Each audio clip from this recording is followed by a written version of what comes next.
You're listening to DecayMag, Horror Entertainment News Podcast. Online source for news, interviews and trending topics. Good afternoon, good evening, good morning, ladies and gentlemen.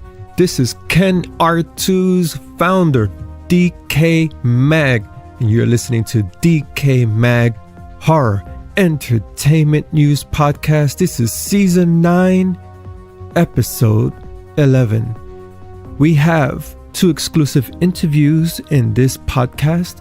The first is with filmmaker Pham of Phame Factory.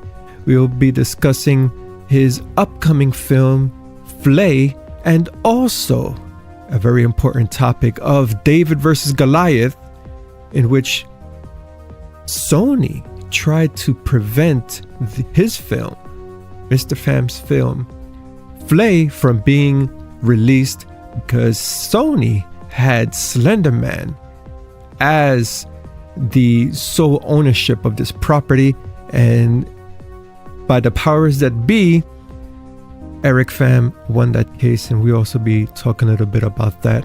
Joining me for that interview is our new member of the DecayMag family, Kyle Lafreniere. He has been contributing with written form content on DecayMag, as well as some articles on our digital edition publication, issue 1, one of which was the article on Sony trying to stop Flay, the movie Flay, from being released. Once again, Pham kicks off our exclusive interview. Joining me on this interview is our new member of our DecayMag family, Kyle Lafreniere. Also, we have an exclusive interview with Veronika Slowikowska. She stars in the upcoming horror comedy What We Do in the Shadows, which made its debut this Wednesday on FX. Once again, our second interview for our exclusive interview segment is Veronika Slowikowska. We also will be talking about the trending news on movies, TV, and of course, our trailer first impressions. And without further ado, let's begin Horror Entertainment News Podcast Season 9, Episode 11. You're listening to DecayMag, and I am your host, Ken R2s.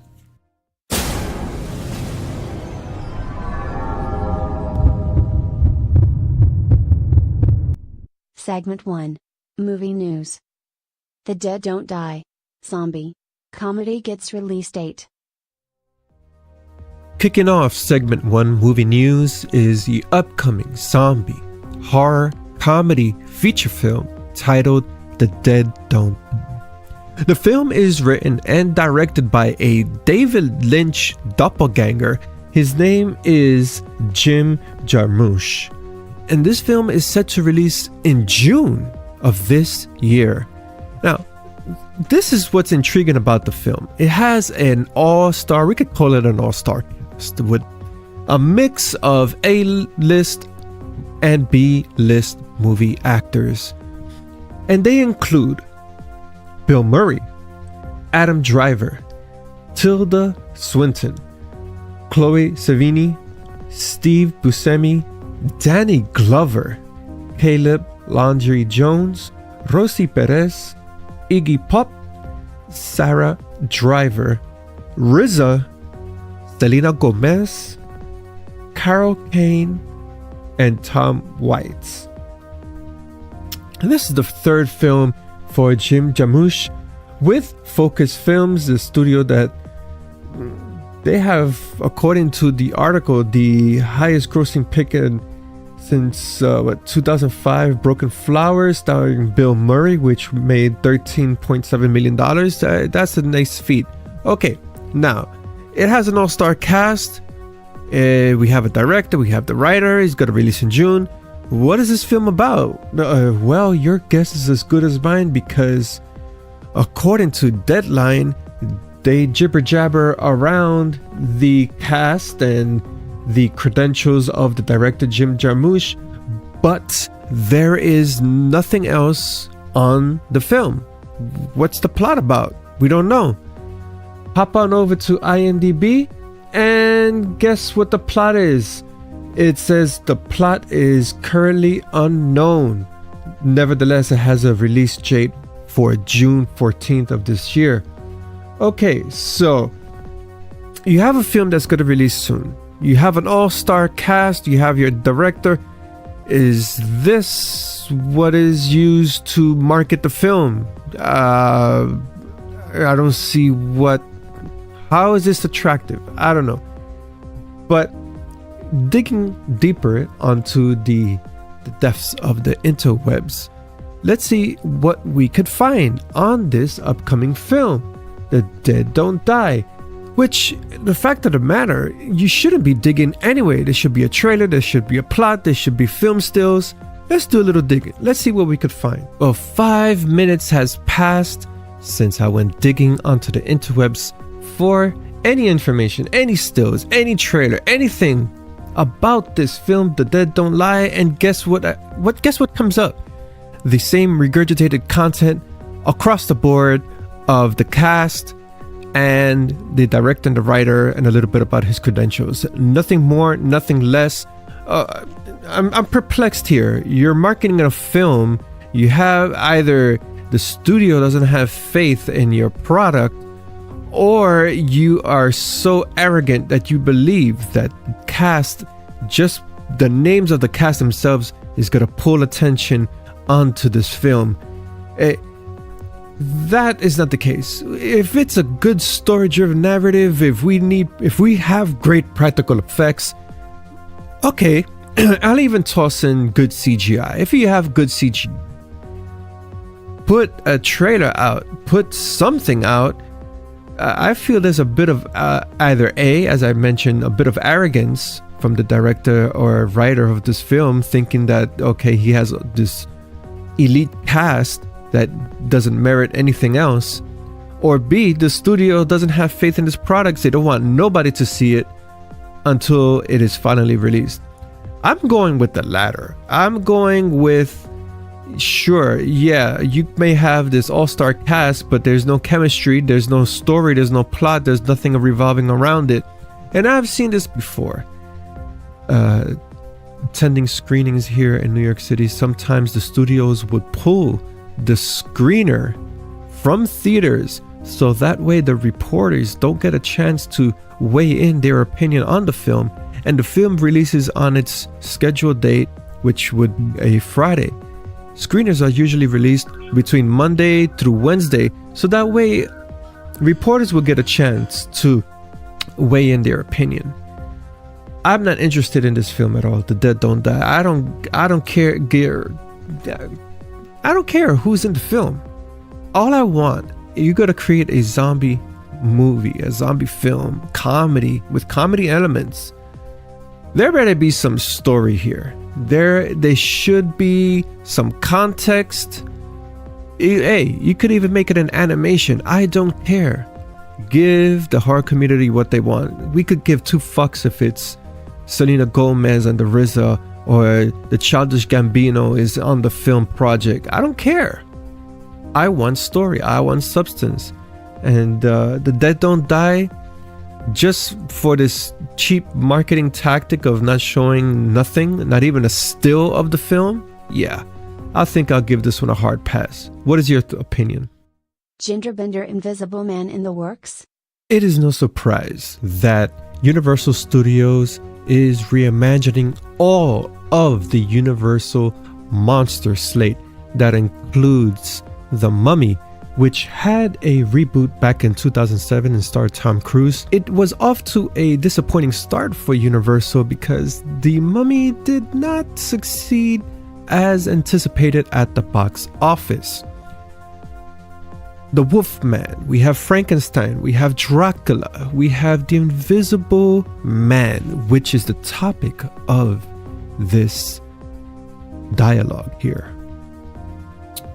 There is rumors floating around that actress Elizabeth Moss may be cast as the gender bender for the role, the titular role, the Invisible Man, which in this case will be the Invisible Woman.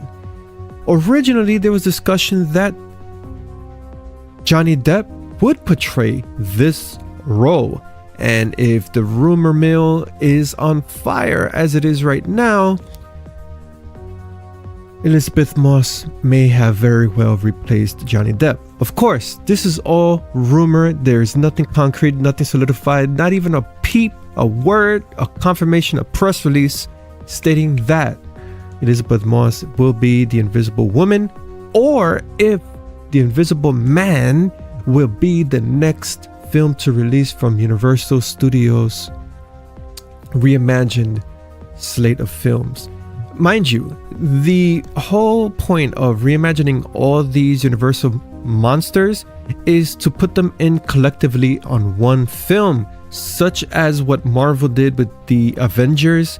You had Captain America film solo, you had Iron Man's slate of films, you had Spider-Man, and then eventually all of them wound up in the Avengers film.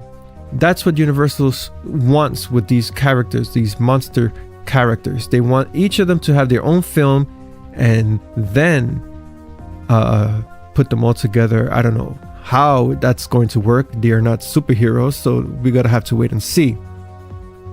Nevertheless, Elizabeth Moss, in an interview via BuzzFeed for the next episode of Profile via BuzzFeed, Elizabeth Moss alluded any hints, anything that had to do with the project, with her role, with anything of a gender bender. No hints were given. Once again, this is purely speculation, but let's see the what if scenario. Right now, with the current landscape in film, where we find women are more cast into stronger leading roles, we have Wonder Woman, we have Captain Marvel. I wouldn't be too surprised if Universal went the route of gender bender, not only for this character, the Invisible Man, as the Invisible Woman, but any character. Dracula, for instance, perhaps that could be a female. The Wolfman could be the Wolf Woman. We never know. We could go down the list of any other character. Look, take for example the Mummy. The Mummy had a gender bender role. Actor Boris Karloff portrayed the Mummy, if I do recall, and in the 2017 remake, actress Sofia Boutella portrayed the role of the Mummy.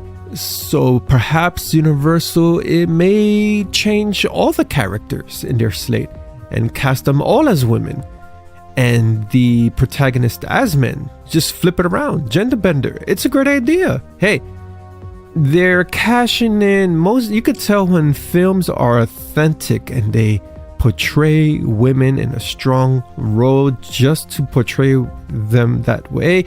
Or you could see the instant cash grab and you could tell, wait a second, all these years you could have set the milestone, you could have led the lead, and now that the landscape is focusing on women in film, you're deciding to do it that way as well. I mean, come on. You can spot it a mile away if it's for profit or if it's genuine. Nevertheless, we're gonna have to wait and see. As I had mentioned, this is purely rumor, speculation that actress Elizabeth Moss will be portraying the Invisible Man / Invisible Woman in the upcoming film. Yeah, Johnny Depp, I would like to see him in this role, particularly. It's been a while since he hasn't done a horror film per se, and he has done suspense. He has done horror, but more quirky horror. Something more serious tone, The Invisible Man. Let's see and find out. The options are out there for Universal. The Shed production details. wrapping up production and scheduled for a 2019 film festival release, is The Shed. The film was produced in New York, upstate New York to be exact, and it was written and directed by Frank Sabatella. The Shed. Here's an overview of the plot. It tells the story of Stan, an orphan teenager stuck living with his abusive grandfather and tasked with routinely protecting his best friend from high school bullies. When Stan discovers a murderous creature has taken refuge inside the tool shed in his backyard, he tries to secretly battle the demon alone until his bullied friend discovers the creature and has a far more sinister plan in mind. Well, as you can see from the plot, another horror film that delves on social political commentary, and in this case, it is on the surface about bullying. Of course, there could be underlying subplots, perhaps a broken family, abusive family. Nevertheless, this is a film looks like we should keep an eye out for once it makes its run in the film festival circuit. Here's what Frank Sabatella had to say regarding his film, and of course the cast of the film that includes Timothy Bottoms, Frank Whaley, Siboa Fallon, J.J. Warren, Cody Pastro, and Sophia Haponen. Here's what he had to say, quote, "I'm really excited about our dynamic cast of veteran actors and incredibly talented fresh faces that bring an interesting dimension of realism to the film. It is a unique horror piece with great scares and awesome moments that I think audiences will really respond to. I can't wait to get it in front of them." Unquote. Peter Block, the producer for the film The Shed, had this to say, quote, "Frank and I wanted to take a cool horror setup and use it to comment on current anti-bullying discussions, as well as to use a horror creature as a metaphor for the extreme outcomes that occur when the bullied are pushed too far." Unquote. Yeah, we see this all the time in horror cinema. The creatures, although ghastly, ghoulish, and sometimes gory, they serve as metaphors to our current landscape. We go into details with the zombies from George Romero, which is a popular example, all the way up to Jordan Peele's recent films.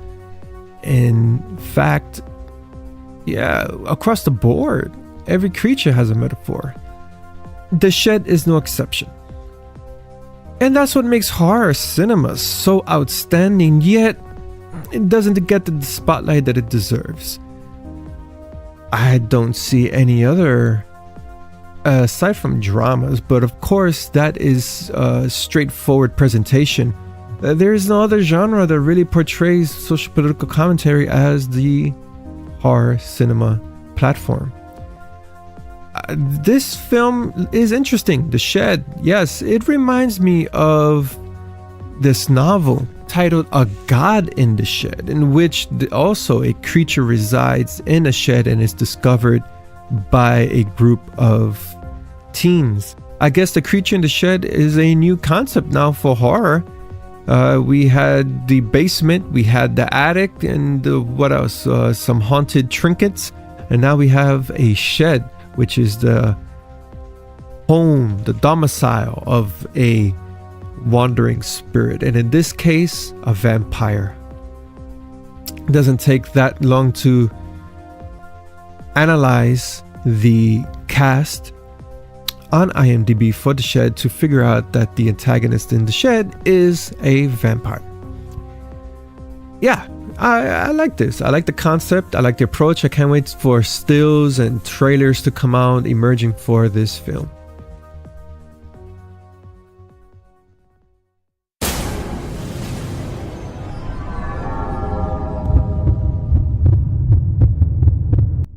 Exclusive interview. Eric Pham, filmmaker, Flay. Look, I think someone tried to kill me tonight. There was a small burst of unexplainable, sudden deaths, usually with people that either knew each other or were affiliated somehow. Well, okay. Okay, but the only problem is they weren't crimes. But they could have been. Well, we can only go off what we know, and none of them point to someone. This is Ken Artuz, founder for DecayMag, and the following exclusive interview is a joint interview between myself and our new content contributor, Kyle. Thank you for having me on to do the interview with you. So today we're going to be talking to director Eric Pham. We're going to be speaking about his movie Flay, which is a Slenderman-esque film.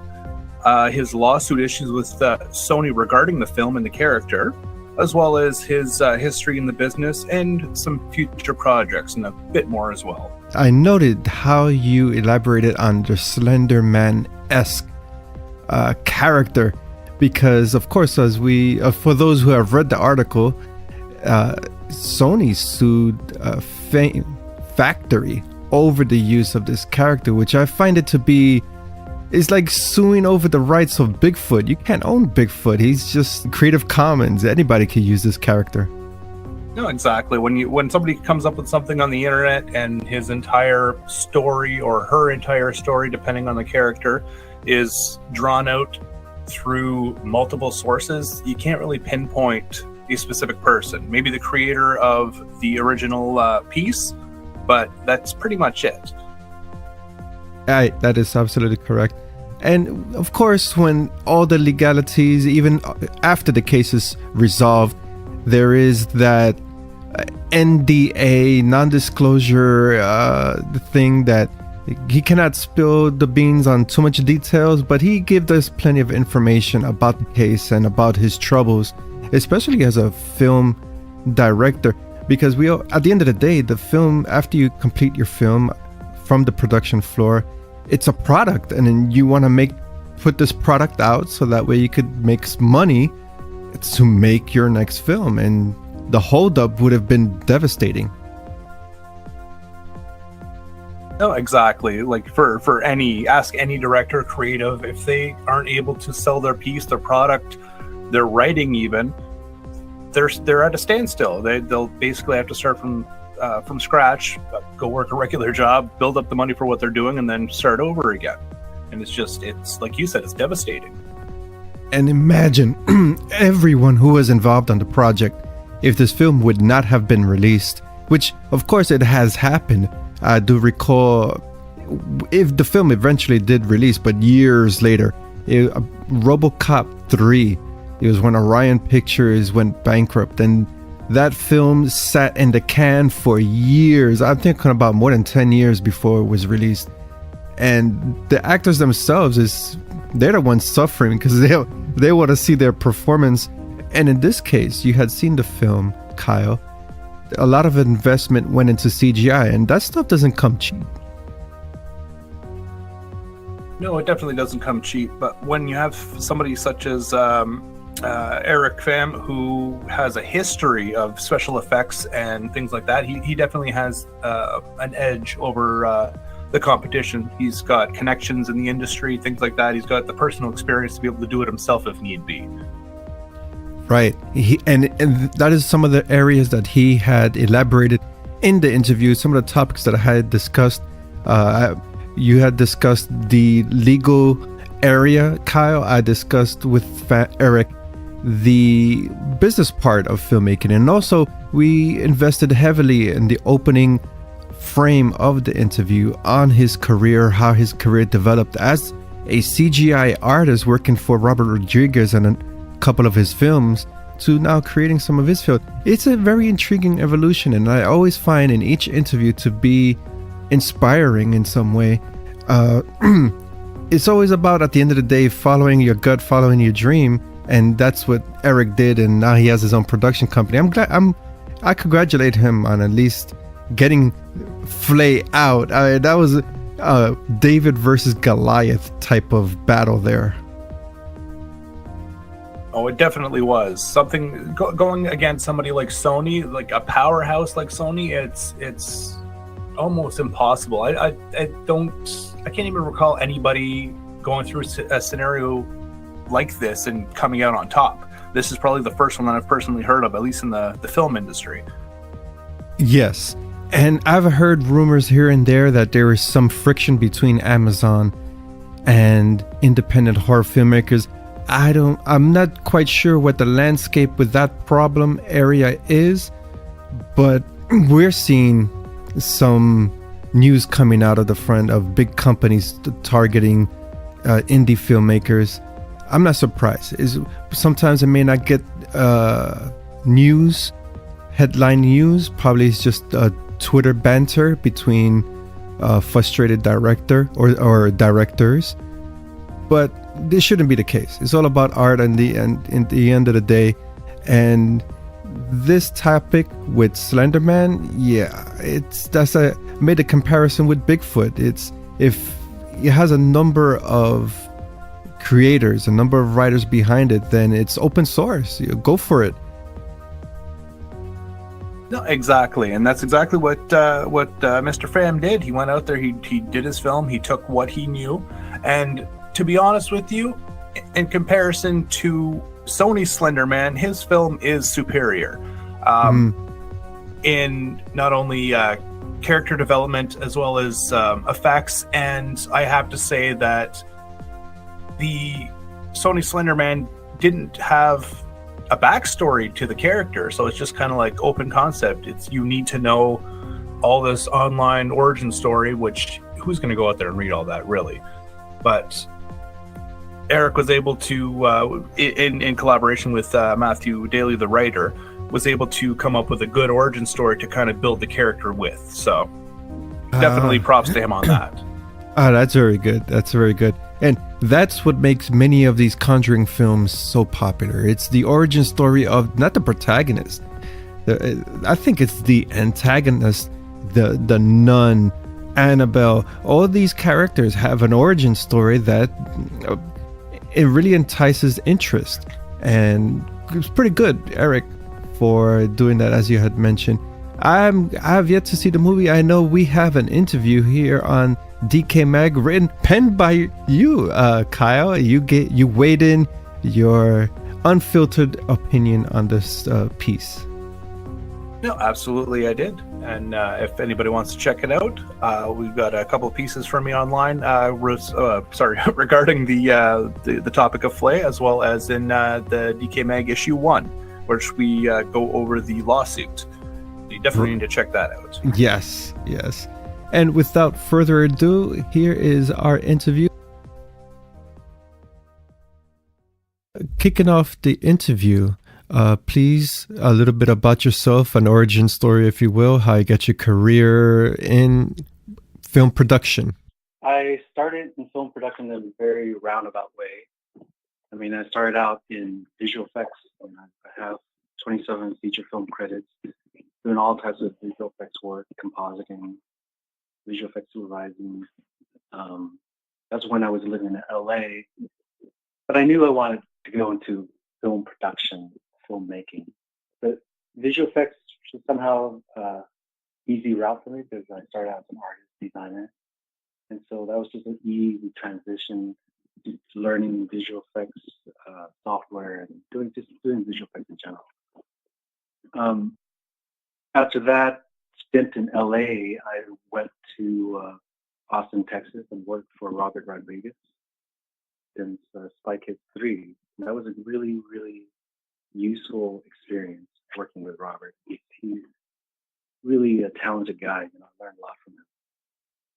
And so in around 2006, after Grindhouse, that's when I started on my own. That's when I really decided, okay, it's time. I've learned all I can in post-production, visual effects, everything behind the camera I knew how to do. So it was time for me to finally venture out and be in the production side, meaning writing, directing, producing. And so that's when I first started. And right now I'm working on my third feature and also a TV series. With the visual effects, one of the topics that we always talk here on DK Mag is the visual effects, especially for horror. Practical effects is always favored, but I find that if visual effects is used to pepper practical effects, I think that's a good way to go. I think so, and it really depends on the story. You know, like you said, I mean, practical effects can be perfect for a lot of the horror genre needs, but sometimes, you know, a little extra something, a little creativity, a little visual effects, a little green screen goes a long way in terms of establishing a place and just adding a little touches here and there. For example, Flay, I mean, Flay wasn't really a visual effects heavy film, but of course there was visual effects, and it was useful that I can plan for the visual effects in advance. In terms of when the script was being written, I knew exactly where I would do visual effects, have the most bang for the buck, you know? Right, right. And especially with the character Flay, which is like a Slender Man type-ish entity, we would definitely require some visual effects. In comparison, is not a zombie where practical effects would be the necessary route to go to create this character. Right, right. I mean, originally we did attempt to do practical effects in terms of his mask and his look, but you know, just working in very high summer heat in Austin, Texas, the practical effects had unwanted side effects, meaning didn't work quite as well as we wanted. So we ended up replacing everything with digital effects for him, certainly in this case at least. Ah, well, that's an interesting tidbit right there. One film, it was a short film a couple of years back that released in the film festivals. It was titled Let's Play Dead Girl. And what I like about that one, they also used the Slender Man character there as well. And I enjoyed the use when they merged visual practical effects with visual effects. You see the guy, the costume, but he'll have the tentacles, of course, is visual effects. I thought that was a creative route as opposed to other incantations of the character before that. And for me, visual effects was really a means to be really creative in terms of establishing all the dream sequences in Flay. What were some of the obstacles and some of the learning points in getting this film from script to screen? Well, there's a few different obstacles. First, I mean, you know about our legal issues with Sony. I mean, I think this is a hard one because knowing for a fact that Slenderman itself and this whole mythos of Slenderman was an internet created myth, we knew that not one entity can own this because it wasn't created by one person. But of course, the chain of custody happens and someone does try to claim it as their own.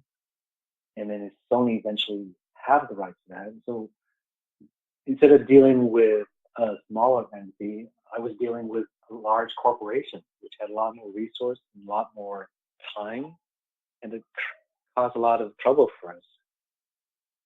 So I wish that, I'm not really sure what we would have done knowing this would have happened in the first place, but learn as you go. But that's only one issue. The other things I really learned from doing Flay is, like I said before, learn a little self-discipline by cutting down the script even before you shoot. I think we had a couple months of pre-production, but by the time we were ready for production, we had 2 weeks. It always seems like such a rush, and so I guess, I keep telling others this, and I'm still learning from it, meaning development and pre-production, the more time you put into that, the easier, the more you can have everything you need and want during production. It's always such a pain when things don't go as planned, especially losing locations or losing different aspects of your production that you can't control. From the known reports regarding the lawsuit incident regarding Sony's attempt at silencing you and your film Flay, we've heard that, or we've read that Sony had sent you multiple cease and desist letters. Were these issues brought to you through the mere fact that the leading antagonist resembles Slender Man, or was there more to it than the likeness factor? It was pretty much the likeness factor. I mean, our storyline had nothing to do with the existing storyline of Slenderman. We had our own origin story, so it's really the likeness, and that's where the issue that we had was, you know, they try to, well, they did. They sent cease and desist to our distributors, and of course, distributors, they get scared. They don't want to be dealing with any legal battles, so first they shut down, and so multiple times until, you know, we had enough. We had to do this lawsuit to counter what they're trying to say, which is, you know, the big question is, who really owns Slenderman? And in my opinion, no one really owns it. I mean, it's created by multiple people. And you can do that through, you know, the history of creation. So that was a big hurdle to get across, was just to figure out who owns this Slenderman. And of course, this lawsuit, we never went through to its conclusion. But I'd rather conclude it now than wait another couple of years of you know, lawsuit time. You know how things can stretch out. Oh yeah, believe me. Yeah, I've heard horror stories. So basically, Slenderman is public domain. In my opinion, yes. But of course, Sony, working with Mythology Entertainment, they claim, you know, that's their ownership, that's their IP. And that's where the big question is. I mean, who really owns it? Can you really own something that was created by more than one person? Because if you look back at the origins, there is one person who created the first drawing, first image, that you would say would be the origin of Slenderman. But, you know, that image looked nothing like the image of Slenderman today. So you have to ask, okay, who contributed to the next image? Who contributed to the next story that created this next story that created this version that we see today?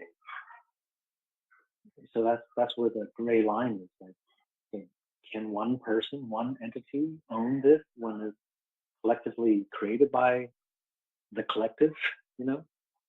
Yeah, because it's covered under the creepypastas online, because throughout, I'm not sure exactly when it started, but throughout the years, I've seen various stories and things like that. People talk about this story, that story off of Reddit or 4chan or whatever place that they're finding it from. But there's no official source. There's no official person who's like, okay, well, this is the story, this is the history, this is this character's origin, or anything of that nature. Right. Yeah, I mean, that's the true issue right there. It's almost like saying, you know, I have the copyright to Santa Claus. It's such a public figure, right, that you're trying to claim the name. Well, actually, according to trademark, name can be trademarked. So the name itself can be reserved to a certain party if they keep consistently using it. But I don't have an issue with that, because, you know, okay, they claim that they own that word, but they're claiming more. They're claiming they own that likeness of a faceless figure in a suit. I mean, so do you sue every department store that has a faceless mannequin with a suit? That's true. It gets very muddy, because it's not a distinct characteristic that you can own. But of course, you know, that doesn't stop a big company like Sony to do so, because it is their legal right to protect their property. But, you know, I have to ask, well, who truly owns it? You say you do, but do you truly own it? And I think if we gone to our conclusion of our lawsuit, which would have taken years, I think I would have come out in my favor that says no one really owns it. Mm. But practicality aside, I have to accept the fact that I cannot wait another 2 years for this to finish. And, you know, the settlement was good. We get to move on, and it took us to actively sue Sony to get this resolved. Otherwise, it wouldn't get resolved. And I'm sure there's been other Slenderman created movies that have been shut down. I'm sure I'm not the only one. I'm just the only one that's gone back. But the good thing is, at least David defeats Goliath in this scenario. So to speak. I'm glad that we're finally able to release this April 2nd, on iTunes and Amazon at first, and then be more widely distributed after that. We already have a foreign distributor trying to shop it around.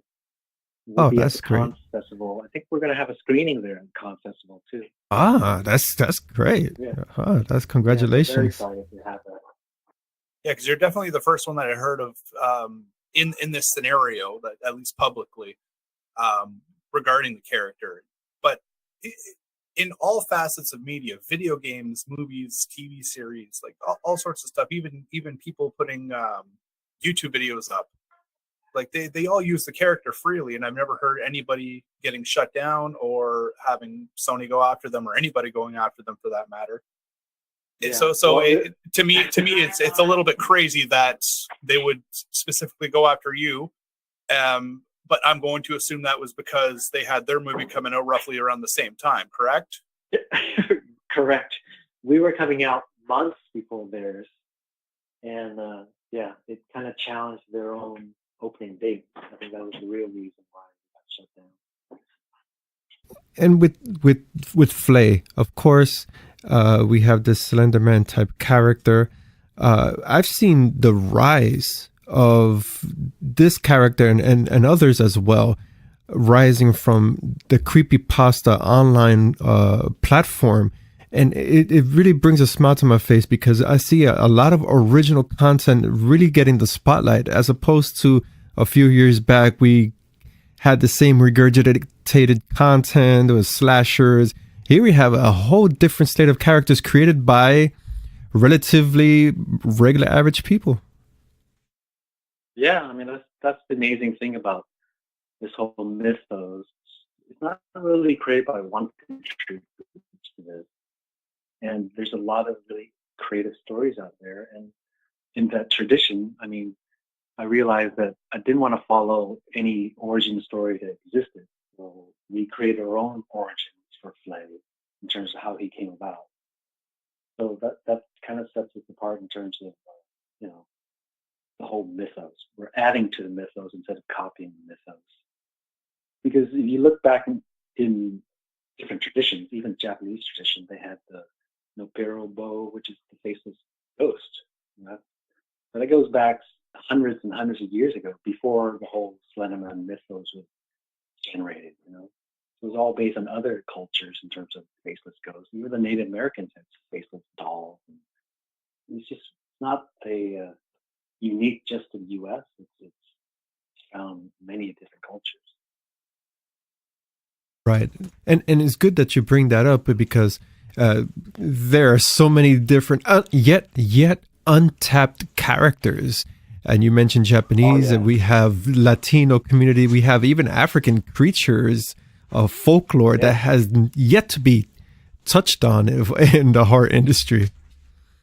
Right. There's no need to copy anyone else, because they're just so rich of just true stories out there you can draw from. Supernatural tales that blend the psychological aspect. I think that's a very fine combination for the audience, because the audience may say, is this person a little bit nutsy? Is this an actual haunting? Is it a little bit of both? Yeah. I mean, it truly came from my childhood. When I was 8, I actually saw a ghost in my house. And the funny thing is, there was no face to it. It's just this person in this white pajama-looking outfit, but no face. And ran as fast as I can out of the room. But it still haunts me today that there's no face to it. Huh. That is quite frightening. Still living in Vietnam. I was born in Vietnam, so given all the dead soldiers and ghosts that happens around there. That is not the first time I hear of a filmmaker, especially in the horror genre, that creates a film based on real life episodes, whether it be seeing a ghost or sleep paralysis, which is in itself frightening. Yeah, yeah. And I think that's what filmmakers should do. They should draw within their own stories and try to find something that expresses them. I think a lot of the problem right now with genre filmmakers is, yes, filmmaking is an art and a business, but sometimes if you go purely just for the business, you're losing a little bit of yourself, and losing a little bit of self-discovery, because we're all here to tell stories, our own stories, and how it reflects our own culture and past, So you keep drawing and just doing it just purely to make money, to purely do horror for the fame or for the kicks of it. I don't think you'll get very far. That's an interesting What I'm point. trying to say is, even if you're just doing purely horror, you're eventually going to do more. That Right. comes from you. So you might as well start with something that has a little bit of you already. Don't wait till later. That is absolutely correct, especially when, well, two things on that note that you have mentioned. And let me touch on the first thing that popped into my head is what I hear most with filmmakers is, of course, they create their artistic vision on film, whether it be a 2-3 hour film, and then eventually it would have to be condensed to 90 minutes in order for their artwork to be sold as a product, as a commodity for the general public. And that's where the line is blurred there with art versus you want to make a profit and it has to go into business realm. Yeah, exactly. But then, that could prevent it if you're a disciplined writer and keep your script short in the first place.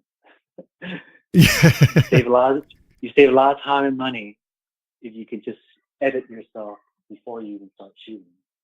Right. And as we all know, those well-versed in script writing, 1 page is 1 minute. 1 page does not mean 1 page.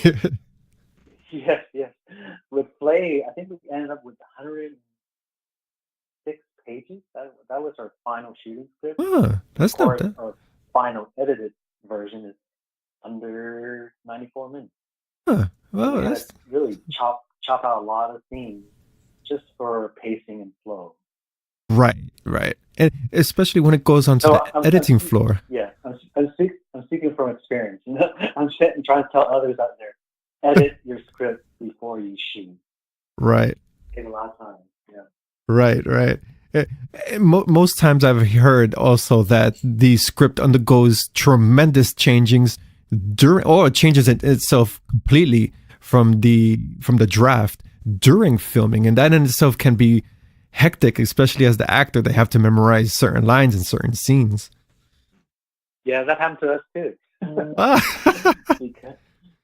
because when you're piecing things together and you're trying to be creative on the fly, you have to adjust to changes in schedule, changes in location, and to make things cohesive, you do end up rewriting some parts. Okay. But fortunately for us, it wasn't big rewrite. It was a small rewrite, in certain parts.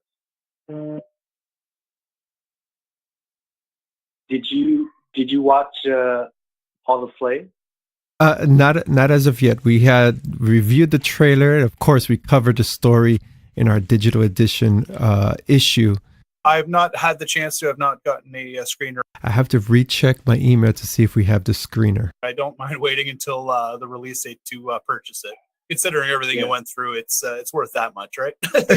Precisely. I do have a little trivia for anyone who watches Flay. I'm actually in the film accidentally, so I'm there somewhere. We caught it during editing, but I said, let's keep it. Let's see who catches it. So far, not too many people have caught it. I'm going to do a little contest. Whoever catches it, I'm going to give away some T-shirts when we start releasing, because I'm curious to see how people pay attention enough to actually see this mistake that I made. Out for that then. Right. So if you spot me, some guy that shouldn't be where he's standing, then give you a free T-shirt. How's that? We got to keep our eyes peeled. For sure. In the independent film sector, there's that unexpectedness of what the day-to-day production schedule would bring? We didn't have that much trouble, but it did come about, especially with injuries. We were in the woods shooting our finale scene, and our main actress, Ella Mont, she had poison ivy. Even we we cleared the ground multiple times. Yes. We had people walking barefoot, just make sure nothing was, dangerous or allergic. But she ended up getting poison ivy. We had to take her to the ER that one day. But things turned out all right. It was a great scene. She was a great sport about it. With this film now releasing, what are some of the aspects, especially for hard connoisseurs? What are some of the highlights that they would see in this film? I would tell everyone not to expect a slasher film. I mean, I really went to creating this Flay movie purposely as a psychological thriller. Not a horror, but there's some aspects, there's jump scares and frightful scenes, but it was never meant to be true horror. It was meant to be more of like a Hitchcock thriller, trying to find out the reason for this natural appearance.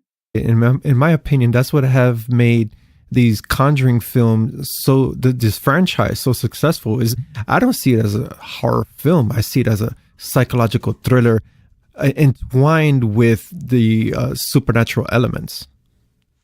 Yes, exactly. Yeah, I think that's a good direction for people to go, really.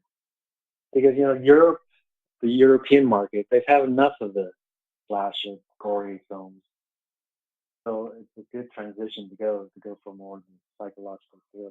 Plus, one of my favorite filmmakers is Hitchcock. So I want to imbue, some of that tension, the thrill of discovery, and not so much, the shock value of the horror. With psychological thrillers, there's also the character-driven narrative, whether it be the protagonist or the antagonist, in this case, the titular character, Flay. We want to know who he is, what drives him, what's the whole situation. I find that to be more I would root for the antagonist in this case than the protagonist. Yes. Yeah, me too. I mean, we're planning for Flay too, so that's in the works to really explain the story more, because you do find out his origins and why he does what he does. There's more mystery to it. We've only explored just a little bit of it. Kyle and I were discussing, usually filmmakers go for the all-out trilogy. Is that also in the planning stages somewhere in the future? Yeah, I mean, I had planned in my head a trilogy, really delving into Flay character more in the next one. So there's plans in the work for that. And it's good to think ahead, because, you're trying to develop this first movie, but also have the cohesiveness of the other second and third stories too. What is in the works for Phame Factory? You have any upcoming releases? Any other creepypasta characters that you might want to delve into? I have a few different projects in development. And right now, I have a series of books by Matthew Hensley called Tinder and Flint that I'm developing to a series of features, or perhaps a series for TV. It's more of a fantasy, Lord of the Rings type of genre. Pretty good though. It's really, really exciting, because Matthew's done something a little different than just the classic, Lord of the Rings genre. So I'm excited to work on that. And then I'm also working on a TV series, a sci-fi TV series with Cross Creek Pictures. That's very exciting. It's going to be my first true foray into TV, so I'm really looking forward to that. So it's a fun little question I like to ask actors, directors, people like that who I speak to. So let's just say a billionaire approaches you and states that they love your work and they offer you unlimited money to make whatever film you want. It could be an original creation, a remake, a sequel. The sky's the limit. What film would you make and why? I would make a film about the Vietnam War based on my own experiences. Oh. Because I was born in Vietnam. I didn't leave Vietnam until 1975, and so I still have memories of Vietnam. So the whole end of the Vietnam War is part of my family history. My mom worked for the U.S. ambassador Martin Graham, and my aunt worked for like another Citibank American firm. And so when the war ended, we all had to escape with our lives, because anyone working with the U.S. government is considered a traitor. We'd be, jailed or killed. And so that's my departure from Vietnam. I think that would make a great story, because it's part of our history that we don't really are not comfortable reliving yet. I think it is right now. It's been over 40 years, but the whole period of 50s, 60s, 70s to 75, there was a strong U.S. presence there. So there's a huge story to be told, and that's what I'm going to tackle. I have a script ready. So. That honestly, that's the most interesting answer I've ever gotten from anybody. I've had people who've told me remakes of Killer Clowns from Outer Space to somebody wanting to remake Star Wars with Muppets. So no, that was definitely something that I would put money down for myself. Right. Yeah, that's very close to the heart. Well, have you guys seen the Last Days of Vietnam? No, I have not. I have not. It's a documentary. I would totally recommend it, because it's very gripping. I mean, it only covered really, the last few days before U.S. pulled out of Vietnam. It's just such a gripping story, and I was a part of that. I'm writing it down right now because I definitely want to check that out. Yeah. One final question, and that is how I close off all the interviews with an inspirational portion. What advices do you have given with your origin story that you have provided in the beginning of the interview for other filmmakers who are pursuing a career in, let's say, visual effects and filmmaking in general? There's two pieces of advice I'd give. One, you truly have to have focus, because I meet people all the time that compare themselves to other filmmakers.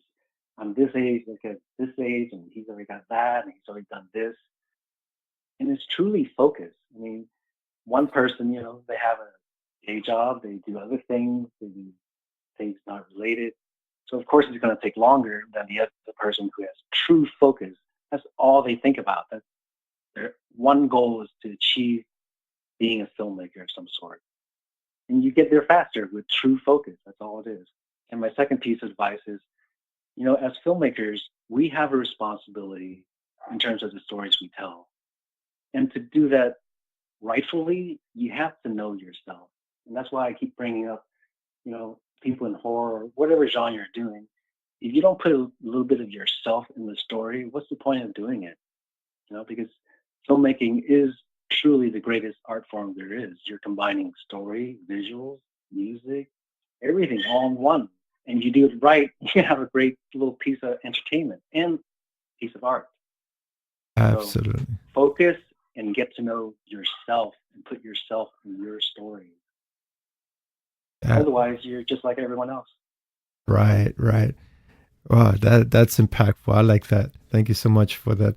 And once again, congratulations on your victory versus Sony, the upcoming Flay release, and all the best to your future endeavors. Thank you. Thank you so much, guys.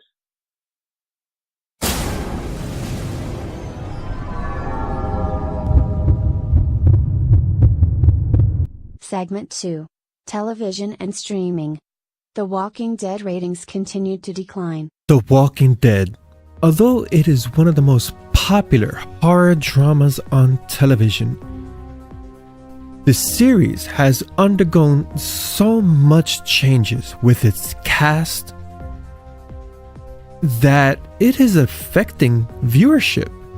And that is my particular opinion. Of course, there are many other factors that are involved, including the showrunner removal / substitute. We have, of course, I mentioned the cast members have been removed from The Walking Dead, or have dropped out to pursue other careers.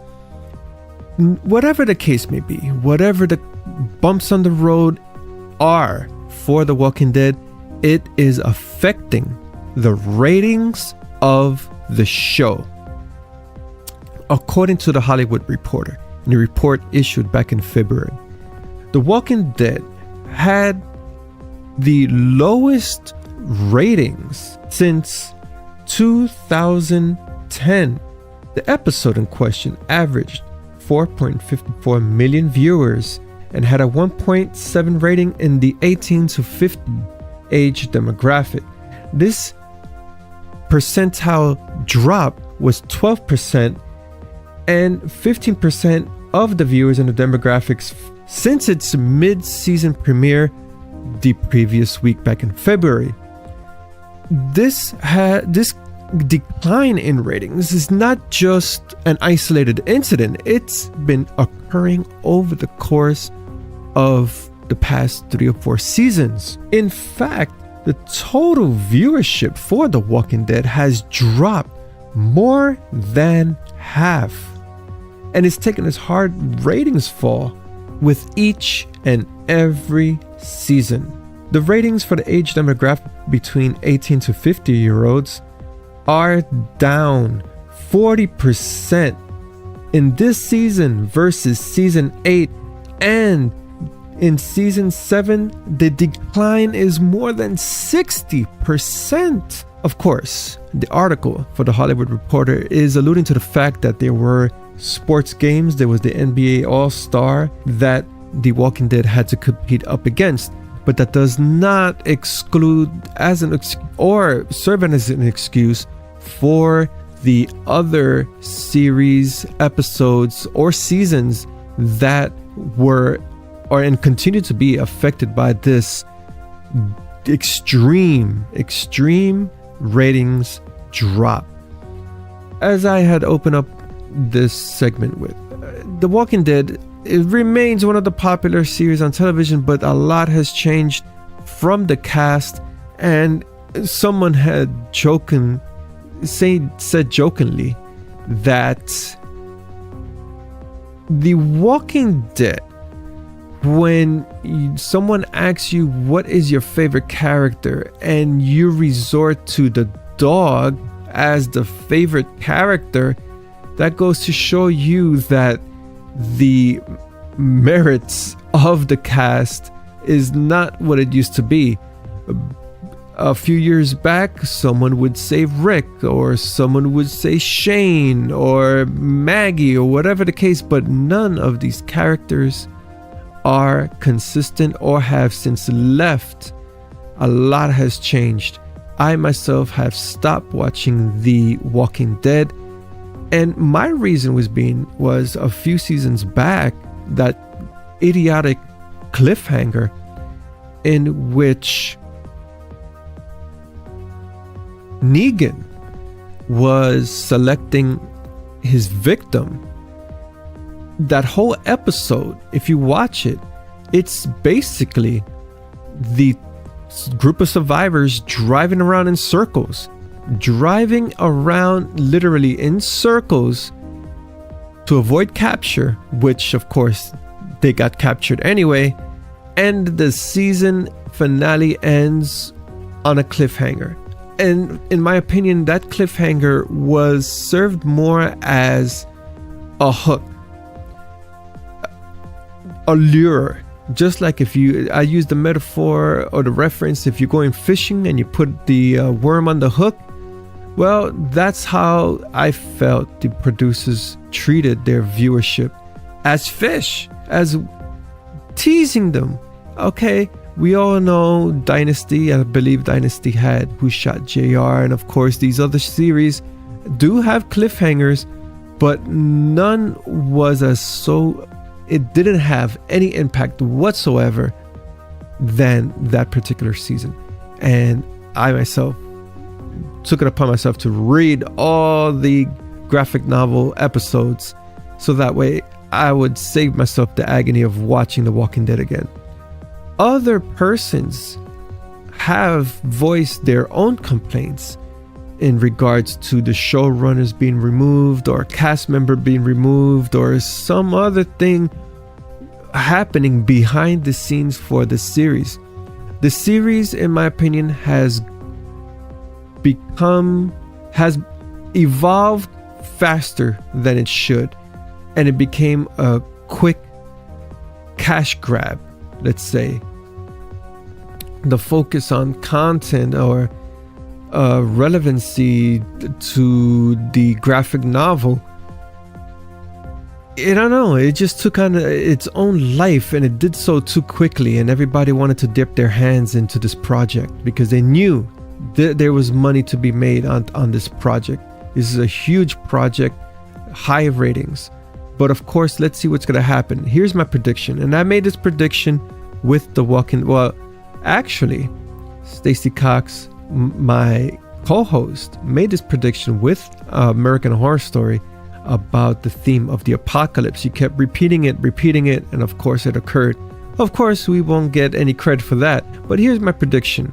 The Walking Dead will not surpass 3 seasons. It would not. If it comes close to 3 seasons, I'll be surprised, but it would not pass 3 seasons.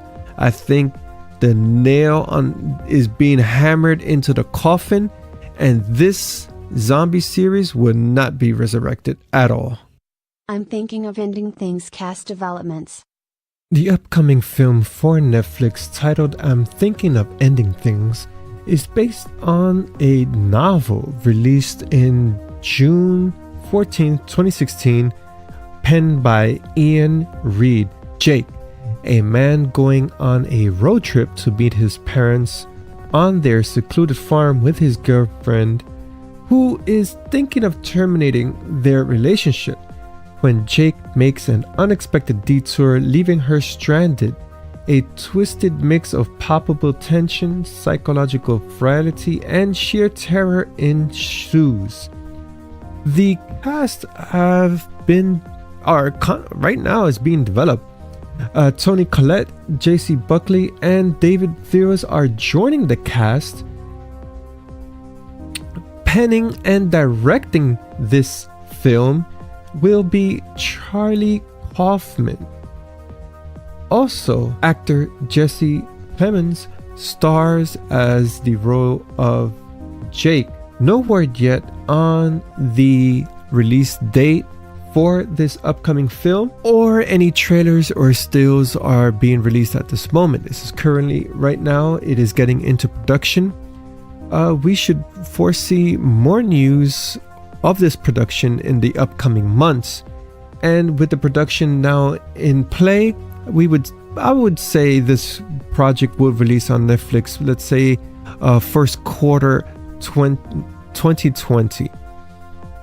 With the plot, it seems generic in a way, but I would have to see the trailers or the film itself to get how the whole context of it comes into play.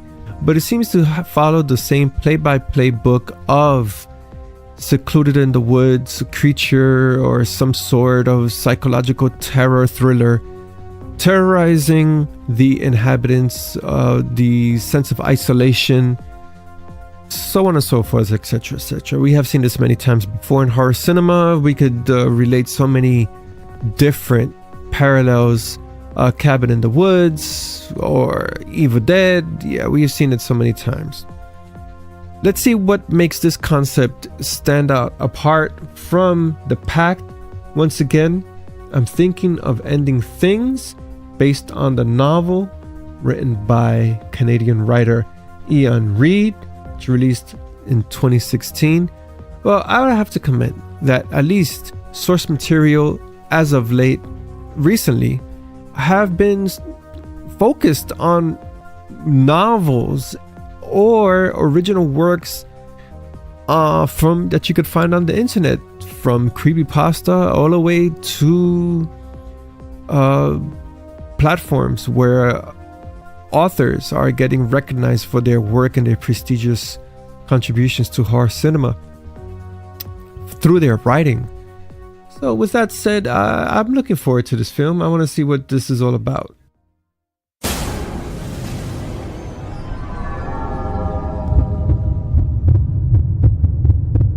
Exclusive interview. Veronika Slowikowska. Actress. What We Do in the Shadows. Our next interview segment features comedian Veronika Slowikowska. You could catch her in the upcoming horror comedy What We Do in the Shadows, to which this series is based on the 2014 film of the same name, and Veronika portrays the role of Shanice, a nerdy and awkward roommate of Jenna. The series airs on FX on the 27th of March 2019. Veronika Slowikowska is a comedian. As I had mentioned, she is part of the Bad Dog Theater featured players, and the theater company specializes in the art of unscripted comedy and improvised performances, and provides improv training for thousands of people of all ages and experiences. In this interview, we'll be discussing her maturing career, as well as comedy and her role in the upcoming horror comedy series What We Do in the Shadows. Without further ado, it's a great pleasure to introduce Veronika Slowikowska. Once again, thank you, Veronika, for your time for this interview opportunity and discussing your advancements in the performing arts and your upcoming role in this much anticipated horror comedy, What We Do in the Shadows. Wow, thank you so much. It's been a great year for me, for sure. Oh, that's great to hear, especially when it comes to those advancing in the performing arts. It could be a little stressful trying to get to secure the role or whatever the case may be. Absolutely. A little bit about yourself for those who are unfamiliar with your work and what have you accomplished and what brought you into jumping into the performing arts. Yeah, so I'm, I guess now a actor, creator, comedian, improviser. Yeah, I started off acting, doing community theater in a small town in Ontario, Canada, and then I don't know, I was always shy as a kid, so theater was kind of my escape and how I expressed myself. And then I've always had a bit of a funny bone and continued with that. And then the last kind of 2 to 3 years, I've been very much into sketch comedy and improv, and I do a ton of that in Toronto. And then I've been writing my own web series and performing 5 to 6 nights a week in Toronto. So yeah, and then I also went to musical theater school, did a bunch of live stuff, and then slowly transitioned into film. And film is kind of where I'd like to be, but I love performing live as well. You mentioned improv, and that's how this interview is structured. No questions whatsoever, and everything is just off the cuff, unscripted. So you're gonna feel more than welcome here. I mean, yes. Sometimes I get a bit nervous because there's no characters, just me. So that's a bit vulnerable at times. Well, that's funny. That's not the first time I've heard that. I've heard from other actors, especially for mainstream Hollywood, that they are timid when the camera is off, but on camera they'll be shooting guns, jumping through windows. Oh, absolutely. Yeah, I'm definitely a shyer person naturally, but I don't know. I just have this urge for performing and playing pretend in a weird way and telling stories. So yeah, you just kind of put that part of yourself aside, but then I guess you kind of need to recharge as a person, so you're more timid, I guess. Yeah, absolutely. That's me. You mentioned in your origin story that you're creating your own content. I find that that's the new way for actors, producers, writers, etc., to really showcase their talent, is just using YouTube and Facebook and Instagram to create this content? Yeah. I'm not like, all I have is Instagram based off of, and I guess our YouTube page and our a little Facebook page that my friends and I created. But I'm so, I'm a younger person for sure, but tackling all of that and having an online persona is very overwhelming, and you want to be genuine and you want to present yourself as you, but also kind of, I don't know, I feel weird like posting photos and stuff. I just got my first kind of red carpet photos from the premiere the other night. So, and now I'm posting a bunch of them, and it feels vain in a way, but you're like, oh, this is my career. So, and I should be posting these kind of things. In a way, it's like a resume for people who don't know me. Right. Yeah. Just finished having a very interesting conversation about that, because some persons on Facebook most showcase the lavish lifestyle, which is completely false. But yet, for those who are, advancing in the career, I think, a red carpet photo shoot on Instagram does not hurt. As a matter of fact, it's inspiring, especially for those who are just coming up and they see pictures like that and like, wow, if he or she could do it, I could do it too. Absolutely, and those are my friends. A lot of us are still very much struggling. So, in the Toronto comedy community, this has been just, a lot of people have been asking me questions and stuff, and it's all possible. You just have to be ready for when the opportunity comes, and you have to be right for the role. And yeah, absolutely. But also on Instagram and all that kind of stuff, I post a lot of like weird, funny stuff as well. That's kind of, no makeup and doing weird characters as well. So it shows that I'm sort of a normal person as well. In my opinion, I do enjoy horror and thriller and, of course, action films. But I think, in my opinion, comedy is more complex, because the timing has to be right, the delivery has to be right, everything just has to be, and that chemistry between, especially live, between the performer and the audience is, I find it to be quite challenging. Me myself, I am not a good comic. My wife says my type of comedy is sarcasm. Yes. No, you're totally right. It's not something you could learn. I think you're born with timing. You know what I mean? That kind of, it has to come naturally and almost effortlessly, because I can explain how we do it, but we do it. But also just being, comedians are very smart people. They're super cultured and up to date on things, and yeah, so you can kind of reference jokes, but also they're also just the silliest people at the same time. So yeah, but I agree with you. Comedy is much more than I think people give it credit for.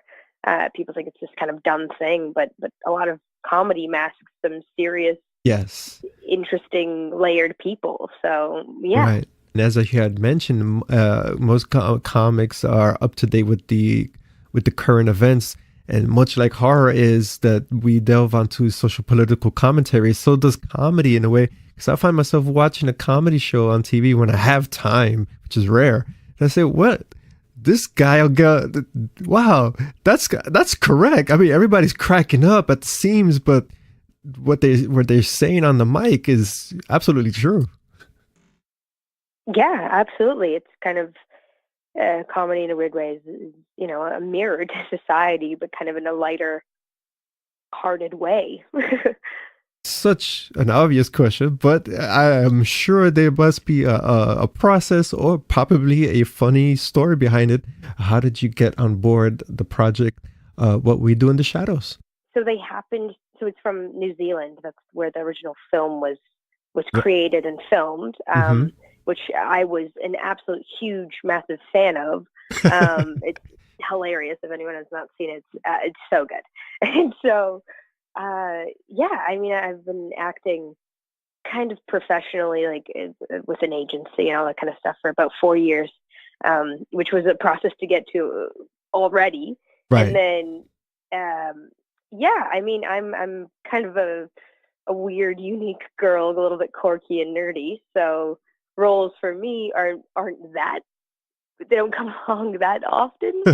So when I saw this, I was like, man, this is perfect. Like I know exactly what to do. I know the tone, the mockumentary style. Like I'm so ready for this. So even just auditioning, I was telling everyone, I was like, guys, like this is this is the coolest thing ever. Like I didn't even think about getting it at all. And then obviously had a little bit of a like, well, that'd be the most amazing thing ever. But I've auditioned for probably thousands of things that I have not gotten. So yeah, and then I just went in. I auditioned for a casting director, and she let me improvise a lot and say the weirdest things. We did a whole scene that was completely unscripted. So that was just a dream come true. And I was like, oh my gosh, that was so much fun. And then, yeah, it was one audition. And then I found out, I think 2 or 3 weeks later, and just was in a cafe. Right, I was producing an improv show in the city, and I was working with a friend, and just got the call and absolutely like just bawled my eyes out because I was like, holy crap! Like I'm gonna meet with like work with my idols. Like this is the out of all the projects that I've auditioned for in my life, Right. this was the one that I wanted, and it was just strange how it's yes, it's luck, but it's also being ready for an opportunity like that. The luck was that they were filming in Toronto and that I Oh, had okay. the opportunity to audition. Right. But I was also, my skill set and me, I think they had someone else in mind at the beginning, but just really owning that and having the right skills was my preparation. So yeah, that was kind of it. And it was a one audition kind of deal, and then I was on, and then the next day after the call, I was at a table read with people I look up to and have, celebrities in my eyes, and people that I was like, holy, I've been watching you for forever. So Right. that was a dream come true. Yeah. First of all, before I proceed, congratulations on that. That's a very inspiring story in itself, right there. Oh, thank you. Thanks so much. Yeah. Before I jump into your character, you mentioned skill set, and uh, one thing I do remember from a previous interview a couple of weeks back is the actor he had mentioned also about having a sharpened skill set, and that would lead to bigger roles. And how to sharpen those skill sets is getting parts in commercials or doing voiceovers. Do you yourself find that to be such an important? Well, I think you're a walking testament right now since you're on the show. Absolutely. Yeah. I mean, I wasn't originally going into comedy. I was very much like, a more serious kind of teen actor. And then I auditioned for the Second City Conservatory, and that's when it propelled me into comedy. And I was doing that just to expand my skill set and to, Okay. yeah, exactly, to be ready for, just make myself more available to other roles, so that I'm not just comedy, I'm drama as well, and yeah, voiceovers as well. I've been totally into, and for this especially, it's improv. Like they Right. wanted, I don't know if they wanted improvisers, but you needed to be able to improvise. You needed to be able to go off script and make up your own jokes, which a lot of actors I don't know if they have, but it's definitely a skill worth learning. You could see when it's improv and it's not word from word from the script, the emotional content and context of the monologue or dialogue behind it all. At a glance, or if you're just sitting in the audience, it just comes out more natural. Exactly, and I think that's why they let us kind of go into that, was because it is a mockumentary style, which is mocking documentaries.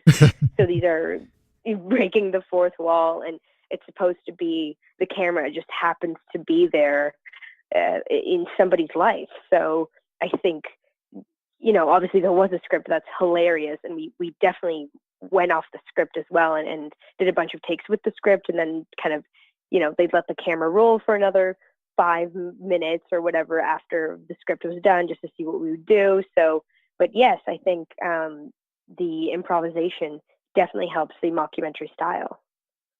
And the character that you portray, her name is Shanice, according to the press release, described as a nerdy, awkward roommate. What can you tell us about this character? I know there's not so much information about NDAs and everything, but on the surface, what is it about this character that you find intriguing? Yeah, so she's a total nerd, which I am too. So that was kind of the first thing where I was like, oh, this is, she's close to my age, nerdy, like, I don't know if she cares about her appearance too much, but so that was kind of different. Yeah, I wore these like huge glasses, and it was a lot of fun. But yeah, she was a bit sassy and awkward, hard to make eye contact, and just kind of taking that part of myself and making it even bigger was just so fun. And I really love the kind of the awkward style, and someone being just so insecure. It was just kind of easy for me to go into, but just a ton of fun, like really, really fun to play. Yeah, and of course, the series is based off of the film released in 2014. When I saw it for the first time, I came in the theater. It was a screening, and it was totally unexpected. I thought it was going to be, oh, okay. But I have not laughed so much, and it's that level of the comedic level. It's borderline sarcasm, and it's such a pun in itself, especially with the theme of vampires. How much it has evolved from these creatures of the night to these sparkling guys in Twilight, and now you have them as roommates. It's hilarious. Oh my gosh, yeah, it's such a funny show, but at the core of it, it's about roommates that happen to be vampires.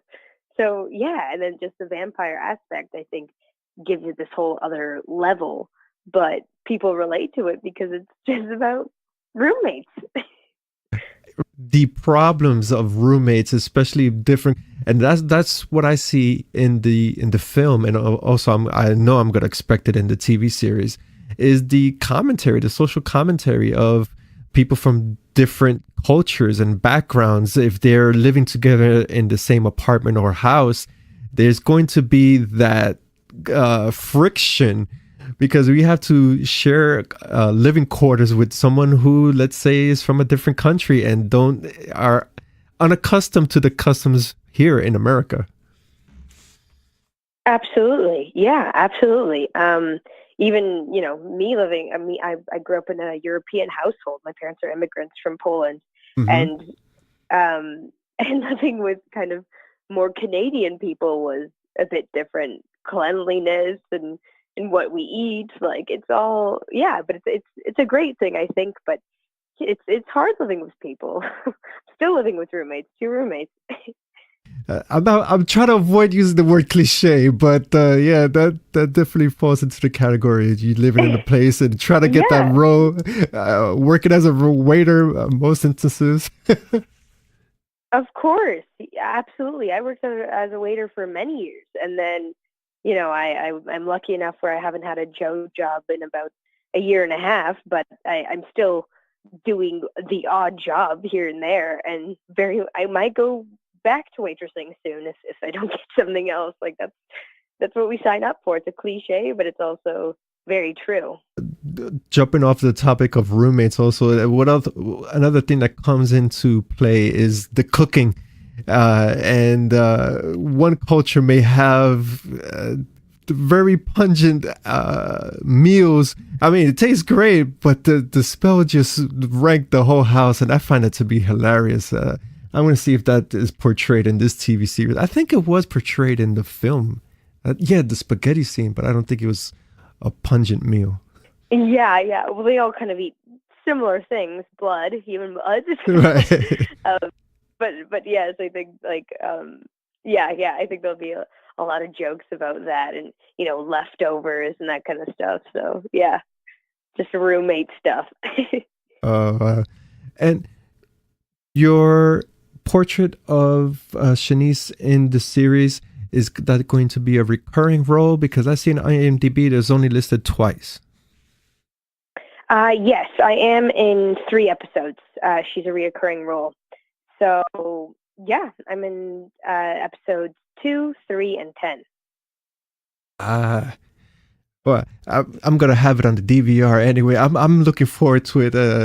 I enjoyed the film. My wife, she was like, "Really, you're laughing to this?" And she didn't get the jokes, but I always make fun of her. I said, "Yeah, your favorite show is gonna be starting soon." She just gives me that look. She wants to kill me. Yeah, I'm so excited for it as well. Even if I wasn't even on it, I'm so excited for it. I got to see 2 episodes at the premiere, so I know that it's good. It's they very much captured the tone of the original, and it's very funny. You won't be let down. All right. And most of the times, I'm not an advocate for feature films translating over to television because the track record is not so good. We had cancellations of The Exorcist, Minority Report, Bates Motel. So I'm hoping in this particular instance that would not be the case, and we could see this going on into season 12, perhaps. Yeah, well, my dream and the way I see it going is kind of, well, the Office, how it was in Britain originally, and hilarious, so funny, and then translated into kind of uh, a bigger audience, I guess, by going American, which is fine, totally fine, but as long as you still have those core people, I think it could totally be done. That's how I see it going. Is kind of turning into the next Office. I hope. Right, right. And it's that aesthetic of right now, it adapts to our current landscape that everyone is into. Well, not everyone, and that's generalizing, but most audiences are into reality shows. That's major popular on TV. And having a mockumentary style TV show does cater to those type of audiences. Yes, absolutely. So I can't even remember there was what was it, American Vandal, that was kind of the latest, which was on Netflix. It had 2 seasons, and it was also mockumentary kind of style, but yeah, it's super trendy right now, and crime docs and all that kind of stuff. Right. And jumping off from your role, once again, congratulations on that and what we do in the shadows. What other projects do you have in the works that you can share? And just reading off of your bio here on the press release, you are part of Bad Dog Theater's featured players.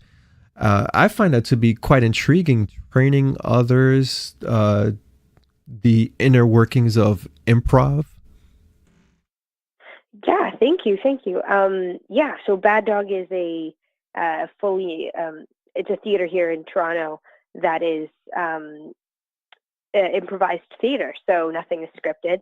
And yeah, I'm lucky enough to be part of their cast this year as a featured player. So I'm there all the time, basically living there and performing. Every Saturday we have a show, and so you just kind of make stuff up as you go, and that's the great part, is that we never know what we're going to do, and we have a great cast this year, and yeah, it's great. It's kind of like being on a team. We rehearse and learn different formats, and then make things up as we go. Yeah. Is it okay? So this would be something considered, let's say, off Broadway. That's the type of medium this would be. In Toronto, yeah, even I don't even I want to say even off Broadway. it's pretty high up here in Toronto. It's that and Second City, and those are the only two improv places in Toronto. I asked because there's a market for this here in New York. There are off Broadway or off Broadway that are improv. One was science fiction, which totally blew my mind. It was a science fiction musical. So I see that there is a whole market for this. Audiences want to see nothing scripted, everything coming with emotional context, be it comedy or action or drama. Yeah, absolutely. I was just in New York and I saw a UCB show. So that was really great, Upright Citizens Brigade. And yeah, I mean, people either think it's lazy or they think it's so impressive because it's kind of like a sport where there are boundaries and there are rules, but every rule can be broken, and you can, and it's for me, it's great because you're present, you are fully involved with the other person, you're not thinking about your lines, you're listening to what they have to say, and exactly taking emotions and stakes and doing it all on the spot, and it kind of becoming this like magical thing is what I love about it. And what do you see? One area that is kind of iffy.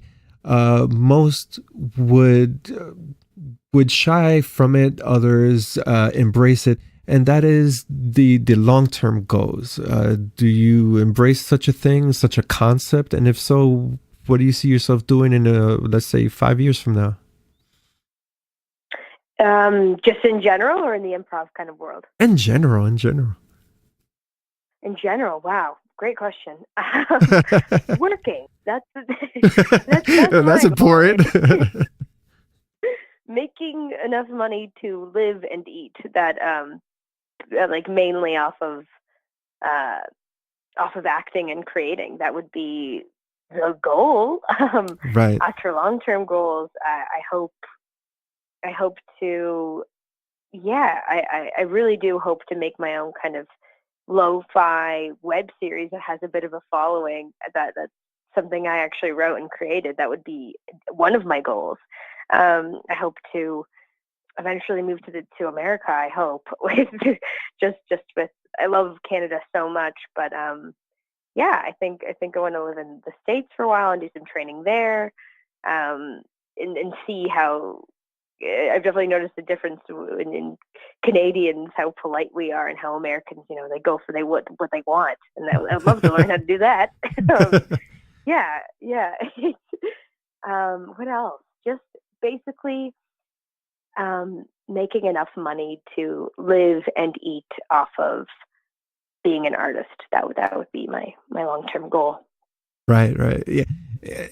You touched on some very important topics there, creating your own content and also surviving off of the art. I find that to be, you have to be best at both things. You have to be business savvy, and you also have to be the artiste and also market your own creations, because in this day and age, that's where everything is going, music-wise, film-wise. You have SoundCloud, you have all these platforms to release music and release film. The sky's the limit with those type of aspects. Yeah, with the internet, it's insane. Anybody can become famous, quote unquote, for 15 minutes. It's about, but for me especially, seeing these people, knowing these people that have had viral videos or a song that was great for a few minutes. It's about having a lasting career, and right. That's why I want to make my own stuff, is because like Broad City and other Detroiters, other shows that I really love and look up to, these are comedians and very smart people that I don't know aren't the Hollywood cutout, but they made themselves that, and they're their own bosses, which is incredible. That's I think that's where it is, where you get to have creative control. And like Jermaine, who is my director and the creator of the show, it's super inspiring seeing people take their own things and having a lasting career and not having someone else tell them what to do. Right. Yes. That is breaking the shackles of being or being suppressed, because you know what you want, you know what direction to take it, and when you have that full control and that freedom, that is so good. Of course, there will be some days you have peanut butter and jelly sandwiches instead of a full course meal, but I think that all comes with the daily struggle. That's what makes things so interesting. Absolutely. Yeah, absolutely. It's the struggle is what's keeping me humble, for sure. And getting those stories that this is the most interesting time of my life, this transitional phase, and it's only the beginning for it all. So absolutely, I'm taking those sad nights and using them as fuel, and remembering that we're all just people. We're all just trying to do this. Exactly. And with every, let's say, comic book or action film from Marvel to DC, I think what we do in Shadows also falls into that quote unquote geekdom category. And seeing that's maybe the case, and your character would be on the spotlight soon enough, what type of sentiment would that be when you, let's say, have that popularity? You go to a Comic-Con and everybody recognizes you and your character. Yeah, the cast already went to Comic-Con, I think, earlier this year or last year, and they released the pilot there. And just talking to them and knowing that they have such diehard fans. Yeah, geeking over things is a great thing. It's amazing. It's gonna kind of give you a purpose, and just loving something so much is a great thing. I can't even. I have no idea. I've never thought about this. The kind of the mass of that. I have no idea, but I'm sure it'll be overwhelming, but also incredible at the same time that people love it so much. That's all I want, is for people to really love the show. absolutely. It'll be weird, and at the same time, I think it'll be exciting. You may see, because everyone is cosplaying somebody these days. Someone cosplaying your character, you're like, oh, okay. Walking down the hall, and they ask you for a photograph. Yeah, exactly. It'll be weird, but also the coolest thing ever. Yeah. To close out the interview, one final question that I'd like to infuse into the interviews is that in the advice part, the motivational part, what advices so far based on your progression in your career will you give others? Wow, that's a great question again. The advice that, it's huge. I mean, I'm still figuring it out. I'm a 23-year-old starving artist. So not so much starving, but have been. Might be later. Yes. I've gotten a lot of advice. One of my favorite pieces of advice was, you are enough. And that was one of my acting teachers at school. And basically, you stop trying to change yourself and just be. Just let it happen. Right. Another piece of advice was make your own stuff. Stop waiting. Work hard and do things yourself. That was my that was the thing I think that really changed my career so far. Was I stopped waiting and I just went for things. I stopped waiting for auditions. I still went out for auditions, but I had my own things going. So the second you take off the pressure of landing something, you'll get it because you have other things going for yourself. Start watching movies, start watching every TV show. And be a nice person. I think that's a big thing too, is be nice, say yes to everything, because you never know where that'll take you. And yeah, that's kind of it. Right. Yeah. Well, you make great points across the board, and it touches on what we have discussed earlier. You make your own content. We have the platforms disposal. We live in good times. We have everything for free. Hopefully, it will stay that way, and we could create our own stuff. Exactly. There's no reason for you not to. So, yeah, just post your weird stuff that you make. That's what it is, and be genuine and do it for the right reasons. Thank you so much for your time, Veronika. Once again, congratulations. I'm looking forward to this film. As I mentioned, I have it on record on the DVR. For some strange reason, I may not watch it once it airs. It's going to be recorded, and I'm going to digest it fully. Not a problem. Thank you so much, and thank you for taking the time to do this.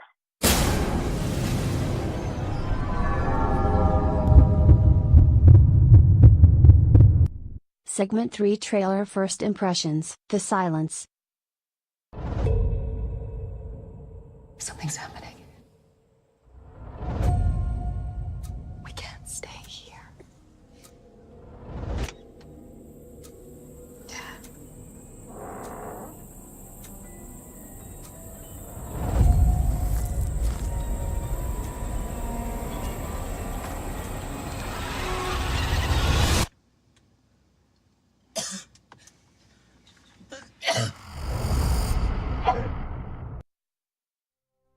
Kicking off our trailer first impressions is the upcoming film for Netflix titled The Silence.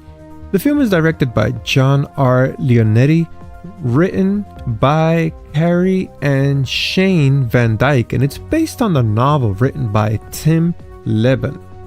Here is the synopsis.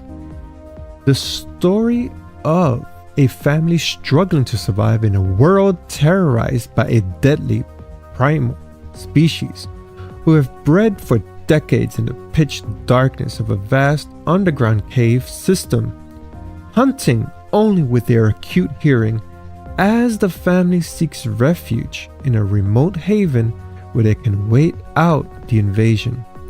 They start to wonder what kind of world would remain when they're ready to emerge. Now, where have we seen a concept like this before? It seems like it's getting repetitive, these films where the creatures attack humans based on senses. We had Bird Box, which is the sense of sight. We have this one, the sense of sound. Off the top of my head, I don't recall the name of the film, but I know I've seen this someplace else before. Probably from even Stephen King's The Mist. Also had something alluding to this type of plot. In any event, it's a post-apocalyptic film, The Silence, and it is not the creatures that are the main concern. Of course, it's a concern, but not the main concern. It is always human nature and what happens when there's something that is apocalyptic in nature. Humans tend to turn on each other, and that is the frightening part of any story, whether it be zombies or pterodactyls. I'm not sure what type of creatures these are. It looks like a pterodactyl. They look like bats of some sort. But the humans are the terror here, and I can't wait to see. I haven't seen Bird Box. I think the hype killed it for me. I did not watch it. I hope that doesn't happen with The Silence, and I hope that this doesn't generate memes across the internet as Bird Box did. If that's the case, I'm not watching it. It's just the hype itself would kill any type of interest in the film for me. But Netflix seems to be generating new content faster than we could turn our heads. There's always something new, whether it be a series or a film based on a novel or based from overseas markets. And that's why in my opinion, this streaming platform is one step ahead of Hulu and Amazon. It's always thinking outside the box context, especially for horror cinema. Well, with the exception of Shudder, there's no other platform that really showcases horror such as Netflix. Okay, enough of that. The Silence, even though it seems like a regurgitated content, I'll give it a watch. Hopefully it would not be so popular, then I won't watch it at all. Weighing in my opinion, the trailer looks fantastic. It's reminds me of The Mist. It reminds me of Bird Box. It reminds me so much of these other films drawing on the senses of humans. But at the end of the day, it's humans versus humans.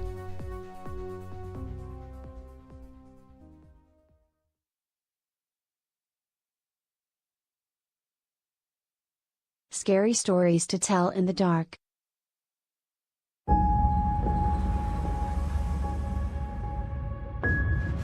This town has told stories about me. Horrible stories. But they don't realize I have scary stories of my own. Sarah Bellows. Tell me a story.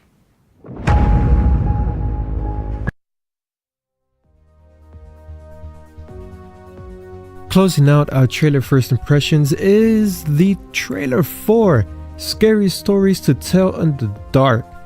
This film has a slate of writing credits that include Dan Hageman, Kevin Hageman, John August, Guillermo del Toro, Marcus Dustin, Patrick Melton.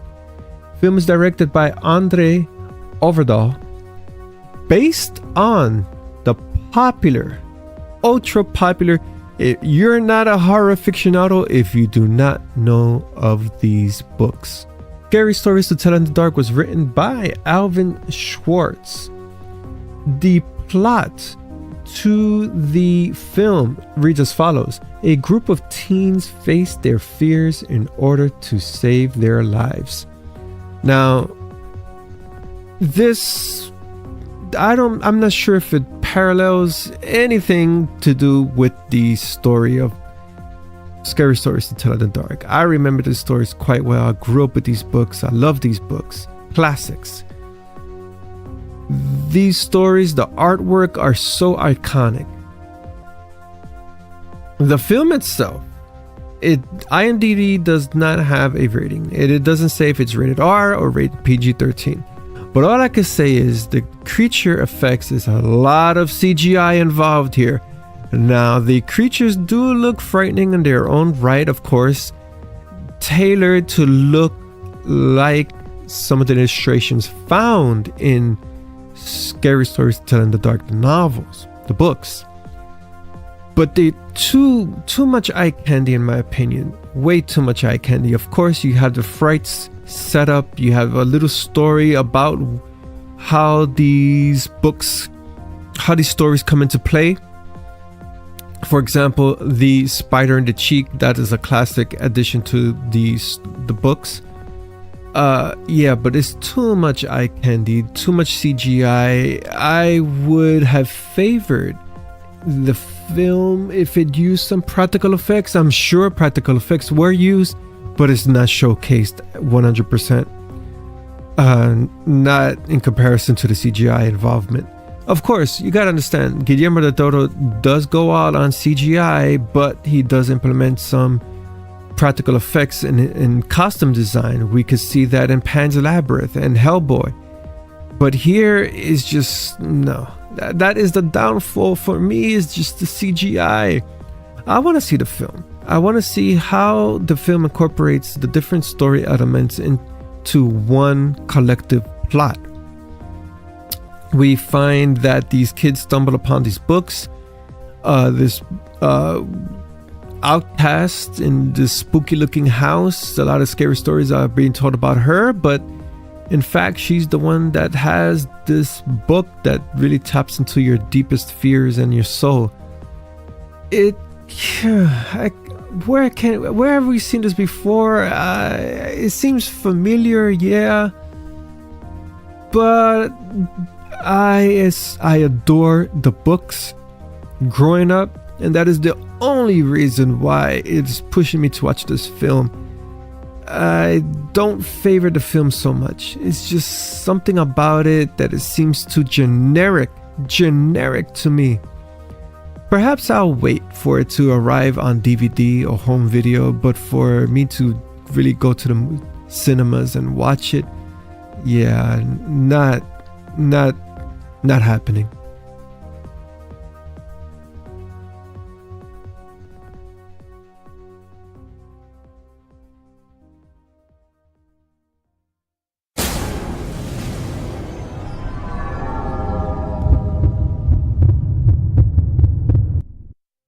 Thank you for tuning in to another episode of DecayMag, Horror Entertainment News Podcast, Season 9, Episode 11. My name is Ken Artuz, your host and founder for DecayMag. Remember, follow DecayMag across all social media platforms at DecayMag. Once again, we are DecayMag. We are not Decay. We are not Decay Magazine. But we do have a digital edition issue. We jumped into publishing.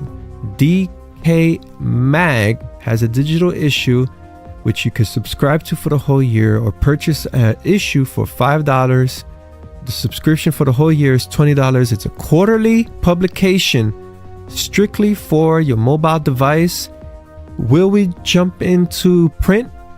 Let's see how this digital model goes.